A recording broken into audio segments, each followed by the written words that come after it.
in a land far, far away, there lived a miller with his 3 sons. When the miller died, he left his older sons the mill, and to his youngest son he left his cat. His younger son got really upset. Unlike his brothers, it was almost impossible for him to get by with the will he had got. He looked at the cat and said to, "What can you do with a cat? You can't even eat it." But suddenly something very unexpected happened. The cat answered back, "You're awfully wrong about me, sir. I can be much more valuable to you than you think." The young man was stunned to see the cat talking. He asked, stuttering, "You, how's that possible? If you bring me an empty sack, a hat, and a pair of boots, I will show you how." With his surprise wearing off, the young man thought to himself, if this cat can talk, he sure might know something.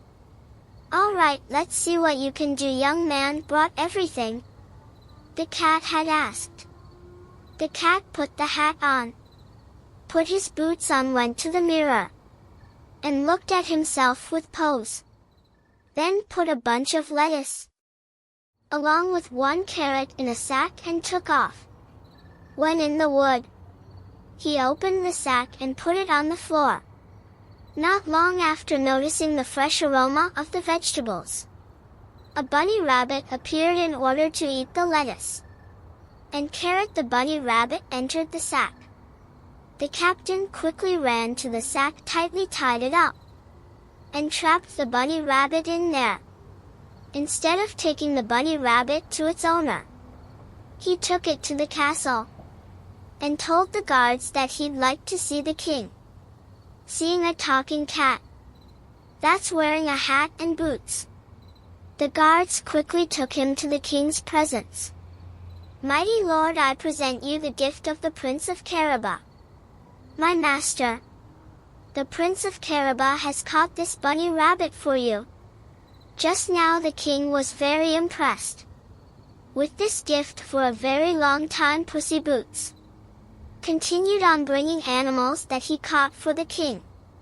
And soon after, everybody in the kingdom began to talk about the prince's generosity and wealth. Each passing day, the king's curiosity grew, and so one day he asked Puss in Boots, "Is your highness young?" "Oh, young and very handsome indeed." "Is he rich?" "Very rich, your highness. He would be honored to welcome you in his castle at last." The king and queen were very happy to hear that they were going to meet this very handsome prince. "If what Pussy Boots says is true, I think we might have just found the perfect husband for our daughter, and a suitable prince for our kingdom," said the queen. A few days later, Pussy Boots found out that the king and queen were out on the town with their daughter. "This is the day I've been waiting for." He ran straight to his owner. "Sir, we have to go to the riverbank right away. Follow me quickly." The young man did not understand what was going on, but he did as he was told. "But why did we come here to swim?" "Sir, to swim, but I don't know how to swim." "It's better that you don't take off your clothes immediately and get in the river. Trust me, sir, you won't regret it." Young man did as he was told and went in the river, and Puss in Boots hid his Ahoma's clothes behind the bushes. When the king's carriage was passing next to the river, Puss in Boots ran to them, alarming, "Help, help, my master! Prince of Karabi is drowning." The king immediately sent his men to the river. When his men were saving the young man, Pussy Boots explained to the king how the thieves had stolen his master's clothes. The king ordered the men next to him, "Bring some of the best clothes. We have to the prince with his new clothes."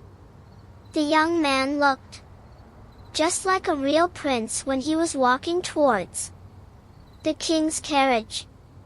The princess and the queen were watching him. The young man came next to the king and bowed before him. "I can't thank you enough, my master. The Prince of Caraba will be honored to host you in his castle. My king, I go now." And Prepare Puss in Boots quickly ran off. The young man did not really understand why he was called the Prince of Carabar. But again he thought that Puss in Boots was up to something, and kept silent. The princess immediately fell in love with his handsome prince, while running fast to a castle that belonged to a monstrous giant. Puss was yelling to the farmers that worked along the way. "The king is approaching. If he asks, you will say that all this land belongs to the Prince of Calabar, or else he will punish you." Puss in Boots was running, and at the same time, he was repeating the same to everyone he saw along the way. While the king's carriage passed along the way, everyone kept saying the same thing out of fear. The king was surprised that the prince owned such vast amount of land, but he was happy nonetheless. Meanwhile, Puss in Boots arrived to the giant's castle and knocked the door. The door opened with a big noise when he saw a cat in boots with a hat. The giant was very surprised when Pussy Boots started to talk. The giant was surprised even more. "Good day, Your Highness. Who are you and what are you doing in my castle?" Pussy Boots started to implement his plan well. "Let me put it to you this way. Your Highness, I am the king's loyal servant. The king has told me much about your amazing abilities on magic." "Yes, that is right. For example, are you able to transform yourself into a huge lion?" "Sure I can. This is very easy for me using his amazing magic."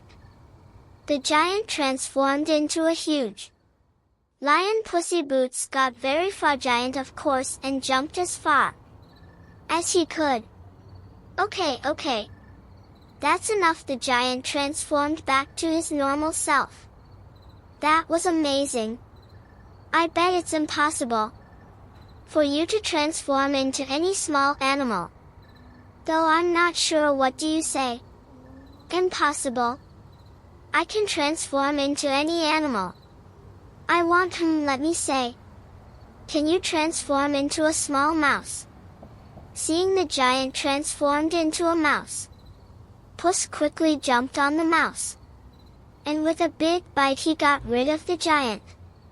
Meanwhile, the king's carriage approached the giant's castle and Puss quickly ran towards the king. "Your Highness, my lord, the Prince of Karibo's castle is at your service.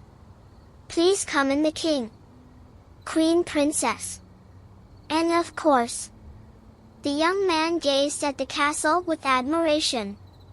While walking towards the castle, the queen asked the young man, "My dear prince, are you married?" "No, Your Highness. If you would allow me to wage your beautiful daughter, I promise you that I will make her very happy." A huge feast was prepared at the giant's castle, and the prince and the princess got engaged soon after they got married. Do you see, sir? I told you how valuable I was going to be from that day on. Puss in Boots continued to be the prince's loyal servant. Together, they lived a very rich and healthy life. Do you still like today's story? If you like it, please remember to subscribe to this channel. You can be notified first and hear the latest stories. Good night, my baby.